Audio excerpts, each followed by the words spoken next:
Welcome back, everybody, to another week of Sunday School here at the Lighthouse Church of the Nazarene in Moravia, Iowa, where we're going through the book of Nehemiah. This week, we're in Nehemiah chapter 4. So what's been going on in the book of Nehemiah? Well, they're rebuilding the walls around Jerusalem. Nehemiah was living over in Babylon, and he got a bad report of how bad things were over in Jerusalem. And instead of Nehemiah just saying, you know what, somebody should do something about that, Nehemiah goes, you know what, I'm going to do something about that. So Nehemiah travels from Babylon over to Jerusalem, shows up, and he rallies the people, and they start rebuilding the walls around Jerusalem. So last week, when we were in chapter 3, everything was going great. All the people were working together on rebuilding the walls. They had goldsmiths, they had perfumers, they had their daughters out doing the work. They pretty much had everybody except experienced builders rebuilding the walls around Jerusalem. Everything is going great when we left off last week. But this week, we're in Nehemiah chapter 4. So let's get out our Bibles and let's follow along. Nehemiah chapter 4, verse 1. But it so happened. So we know it's not going to be good already. So how do we start out the chapter? With a but. We know when we start out with a but, opposition is coming.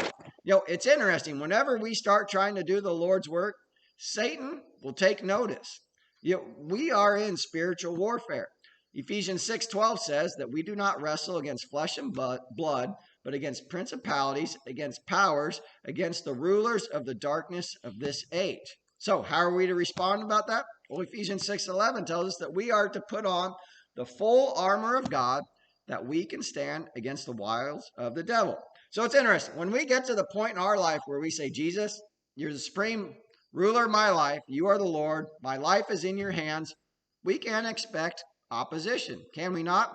The Bible tells us, 2 Timothy 3:12, that all who desire to live godly in Christ Jesus will suffer persecution.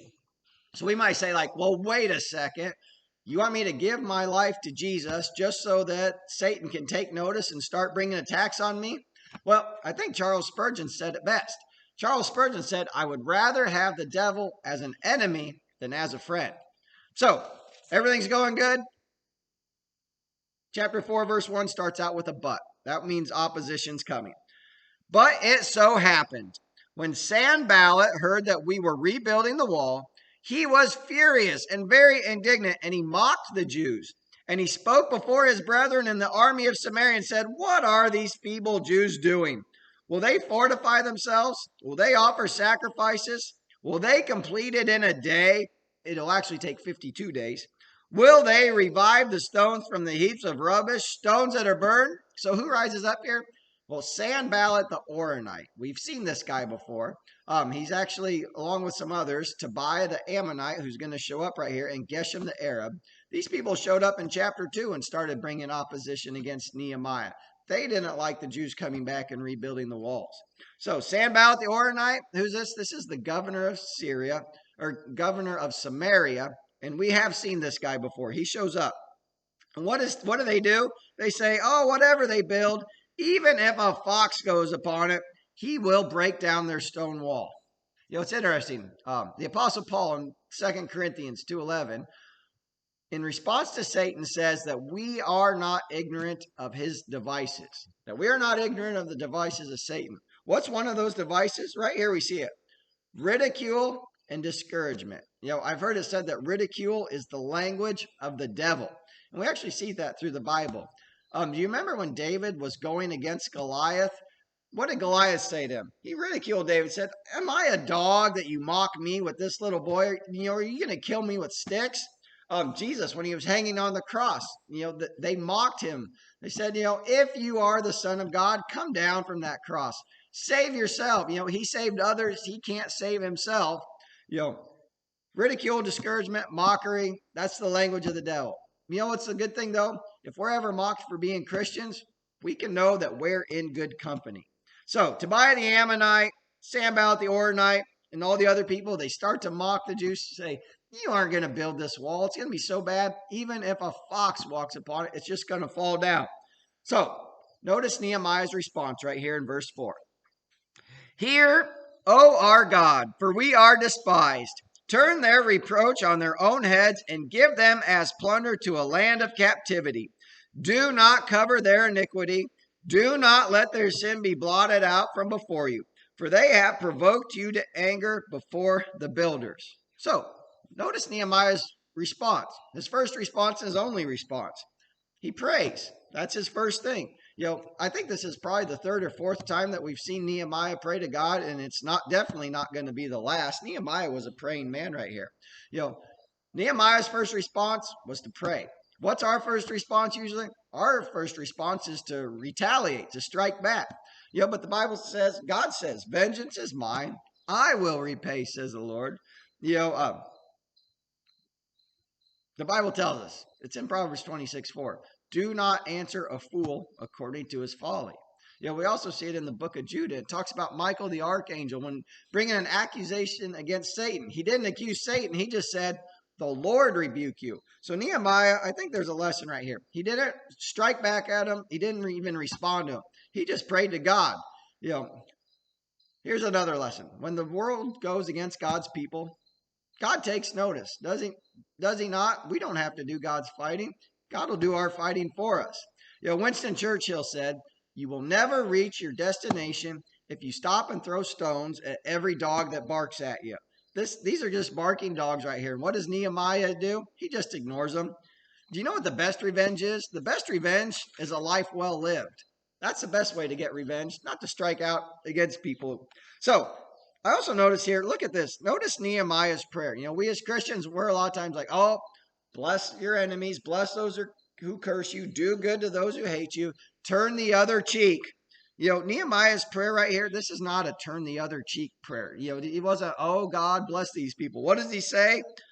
Give them as plunder to a land of captivity. Do not cover their iniquity. Do not let their sin be blotted out before you. Nehemiah's prayer about these people is pretty much saying, God, do your worst to these people. They're really annoying me. So Nehemiah, his response to their accusations and coming against him, he just prayed and he put it in God's hands. Let's go to verse 6 right here. So we built the wall, and the entire wall was joined together up to half its height, for the people had a mind to work. So it says that the walls was joined together. Now, Nehemiah's wall was actually 2.5 miles long. At the base, it was 8 foot thick, and there are spots where it was 40 feet tall. So it appears that it's now half done, that they've joined it, and it's up to half its height right now. But notice what it says right here. The people had a mind to work. Stuff gets done when people have a mind to work. It doesn't say that they had an eye to sit back and watch. No, they had a mind to work, and stuff's getting done. So verse 7, now it happened when Sanballat, Tobiah, the Arabs, the Ammonites, and the Ashdodites heard that the walls of Jerusalem were being restored and the gaps were beginning to be closed, that they became very angry. And all of them conspired together to come and attack Jerusalem and create confusion. This is a new strategy. What are they going to do? They're going to create confusion. They're going to threaten them. They're going to say, if you keep doing this, we're going to kill you. Verse 9, nevertheless, we made our prayer to God, and because of them, we set a watch against them day and night. Now, this is interesting here. What does it say? It says they prayed to God, they trusted in God, but yet they still set a watch day and night out there.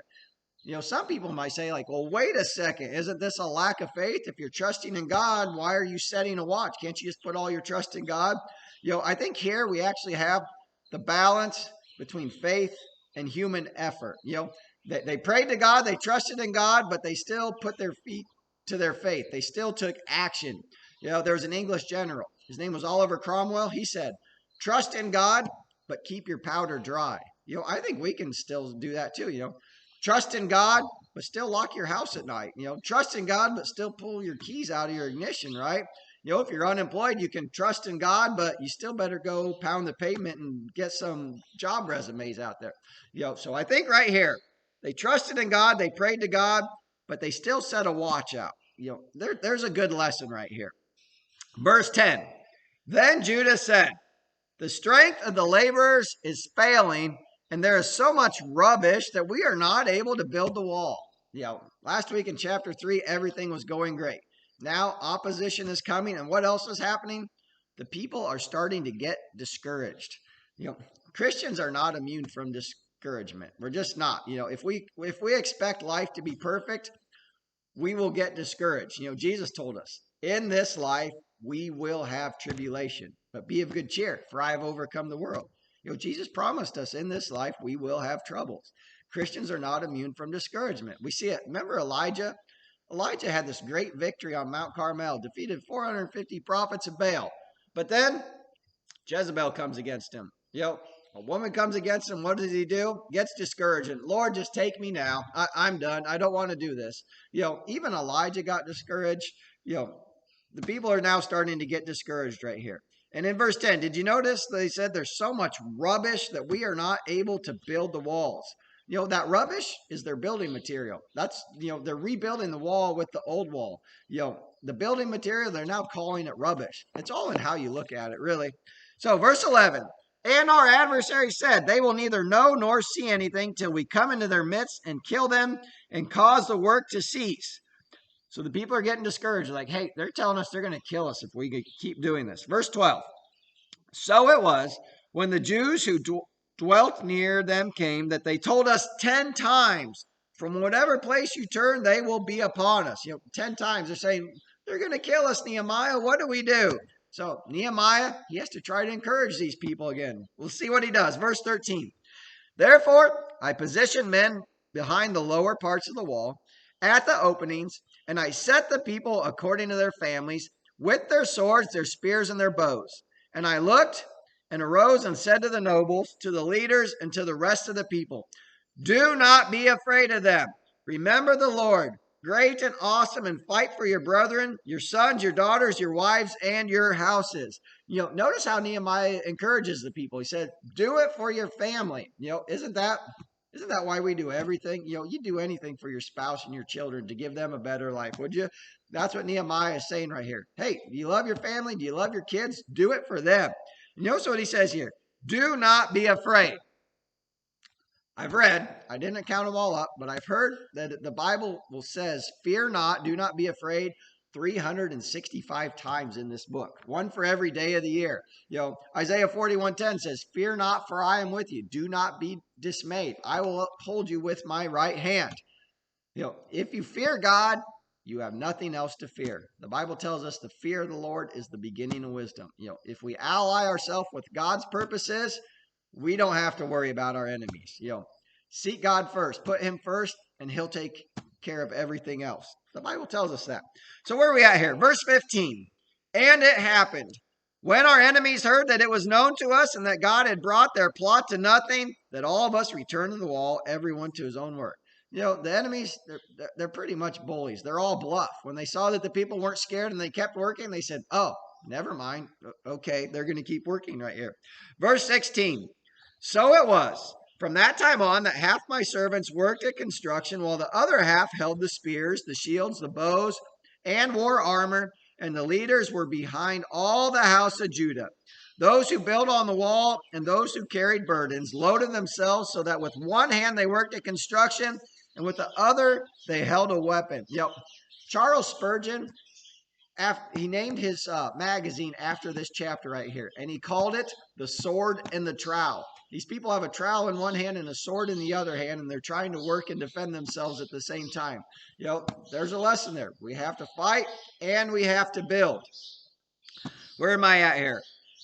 Verse 18, every one of the builders had his sword girded at his side as he built, and the one who sounded the trumpet was beside me. Verse 19, then I said to the nobles, the rulers, and the rest of the people, the work is great and extensive, and we are separated far from one another on the wall. Wherever you hear the sound of the trumpet, rally to us there. Our God will fight for us. Nehemiah said, the Lord will fight for you. That should be our rally cry right there. What did King David say when he went against Goliath? He said, this battle is the Lord. God said, vengeance is mine. I will repay. God knows how to fight better than you or I do. So let's see here. Verse 21, we're almost done. So we labored in work, and half the men held the spears from daybreak until the stars appeared. Those are long work days they're putting in. From sun up to sundown, they're out doing the work and defending themselves. Verse 22, at the same time, I also said to the people, Let each man and his servant stay at night in Jerusalem, that they may be our guard by night and a working party by day. So neither I, my brethren, my servants, nor the men of the guard who followed me took off our clothes, except that everyone took them off for washing. So Nehemiah is a great leader right here. Here they have discouragement. They have people coming against them. He has to rally the troops. Nehemiah is doing the Lord's work. Does that mean that everything's going to go absolutely perfect? Absolutely not. In fact, Nehemiah in the next chapter, he's going to be dealing with more problems, and we see how he'll deal with them. So we're done for this week. I hope you enjoyed it. I hope you learned something, and I'll see you the same time, same place next week. Bye.